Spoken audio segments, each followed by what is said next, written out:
Dans la mesure où la majorité des gériatres ne sont pas hospitalo-universitaires, même si, encore une fois, depuis quelques années, il y a davantage de professeurs de gériatrie, eh bien, ça ne donne pas beaucoup de pouvoir à cette discipline. Alors comment on fait quand on n'a pas le pouvoir? Alors, comment on fait quand on n'a pas le pouvoir? Ça, c'est une très bonne question. Eh bien, je dirais qu'on travaille d'abord,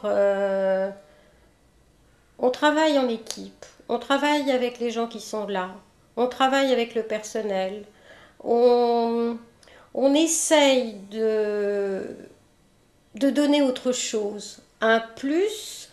Il est certain, si vous voulez, que les infirmières qui travaillent en gériatrie sont dévalorisées par rapport aux collègues qui travaillent dans des services plus techniques. Mais on peut leur donner autre chose. Et en particulier, enfin ce que j'ai essayé de leur donner avec d'autres, c'est un mode de travail en équipe, une parole supérieure, une écoute supérieure, une participation aux décisions de soins. Et quand je parle des infirmières, c'était vrai aussi des aides-soignantes. Donc il y avait, si vous voulez, une qualité de relation entre les professionnels de différentes catégories qui était probablement très différente de ce qu'elles pouvaient trouver dans un service de médecine ou de chirurgie ou de réanimation. Et ça, c'était incontestablement un plus. Malheureusement, ça ne suffisait pas toujours à contrebalancer la pénibilité du travail qui était essentiellement liée à la charge de travail, à la pénibilité physique ou psychologique. Je pense qu'en gériatrie, on a essayé aussi, souvent en tout cas, moi j'ai essayé très tôt, de donner au personnel la possibilité de réfléchir, de, de se poser des questions par rapport à son action de soin, par rapport à la vieillesse, par rapport à la souffrance, par rapport à la mort, bien sûr, à laquelle nous étions confrontés de façon quasiment inéluctable. Hein. À partir du moment où on soigne des grands vieillards, on a forcément la mort très fréquente dans le service. Donc, tout ça a fait que j'ai essayé de contrebalancer les aspects négatifs par quelque chose d'autre. Par ce mode de travail en équipe, par cette possibilité de, de parler, d'être écouté, d'être soutenu psychologiquement, ce qui n'existait souvent pas dans d'autres services. Quand je suis arrivée, c'était vraiment un secteur très sous-médicalisé et je dirais que tout était à faire. Et là, donc dans ce premier temps, le CHU m'a beaucoup apporté en termes de services techniques, de possibilités de soins pour les vieillards dont j'étais responsable. J'étais assistante de Daniel Boutier, qui était lui aussi mono-appartenant, comme on disait à l'époque. Il n'était pas professeur de psychiatrie, mais il était médecin mono-appartenant, chef de service du service de psychiatrie de Paul Brousse. Et c'est lui qui m'a accueilli, c'est lui qui m'a fait confiance. Et je crois que je lui dois énormément parce qu'il m'a fait un cadeau extraordinaire. J'avais à peine 32 ans et il m'a en quelque sorte laissé carte blanche. Et j'ai pu, grâce à lui, alors que j'étais quand même très jeune, essayer d'aborder ce monde très particulier euh, avec mes idées, de faire les choses à ma façon. C'est un cadeau inestimable. En général, en médecine, on met beaucoup plus de temps à accéder à un véritable niveau de responsabilité. Alors ensuite, je suis devenue responsable de fait, puisque j'ai été aussi nommée chef de service relativement jeune. J'avais 36 ans, c'est pas vieux. Et donc, à ce moment-là, je dois dire que de ce côté-là, j'ai eu incontestablement un complice. J'ai eu aussi une complice à l'assistance publique aux hôpitaux de Paris, c'est Geneviève Larocque. Elle était, lorsque je suis arrivée à Paul Brousse, directeur délégué des services de long séjour. Et elle m'a accueillie avec beaucoup de sympathie et d'encouragement, et elle m'a soutenue dans ma démarche de développement de ce secteur d'hospice.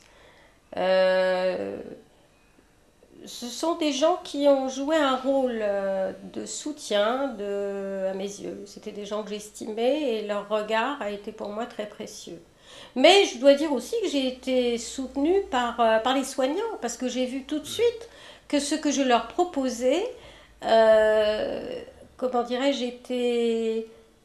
leur plaisait d'une certaine façon, parce qu'on humanisait les soins, mais en humanisant les soins des vieillards, on humanisait aussi la vie quotidienne des soignants, et ça c'était pas rien. Alors j'ai eu aussi un autre complice qui m'a beaucoup apporté, c'est le psychanalyste Hugues Liborel. Parce que lorsque j'ai commencé à travailler donc en 77, j'avais déjà réfléchi à ma pratique gériatrique et je savais très bien que j'allais me trouver confrontée à la médecine des vieillards. Mais c'était pas tellement ça qui me posait problème, c'était surtout de me confronter à l'inéluctabilité de la mort humaine. Et dès que je suis arrivée, eh bien, je me suis trouvée en situation. C'est-à-dire qu'on avait des vieillards qui mouraient assez régulièrement dans le service. C'était logique compte tenu de l'âge des malades.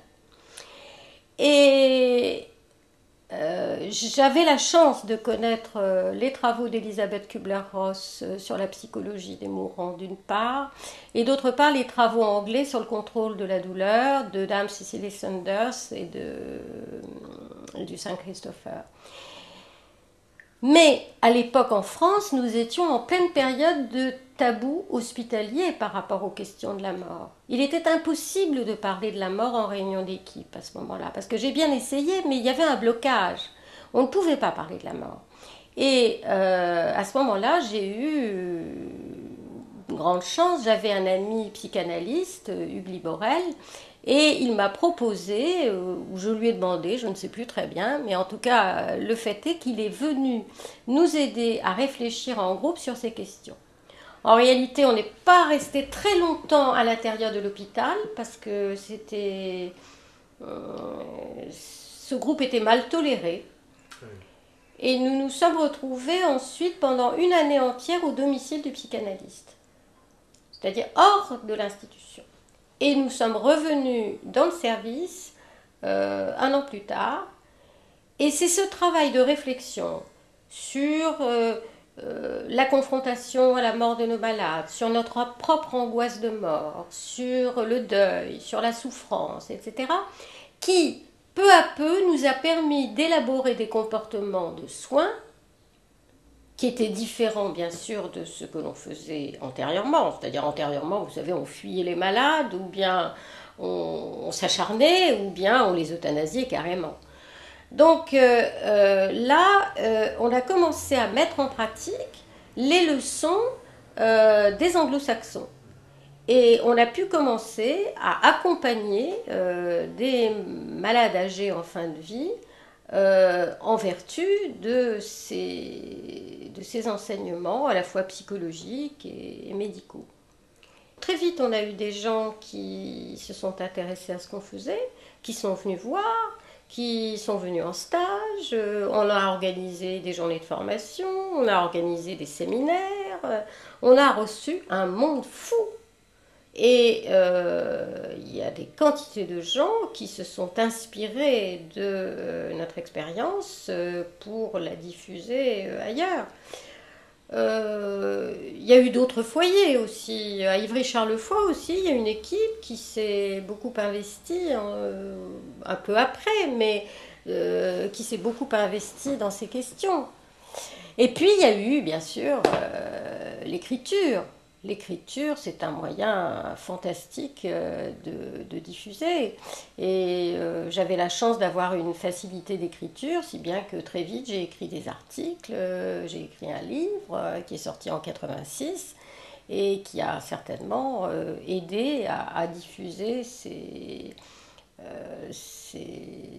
cette approche en France.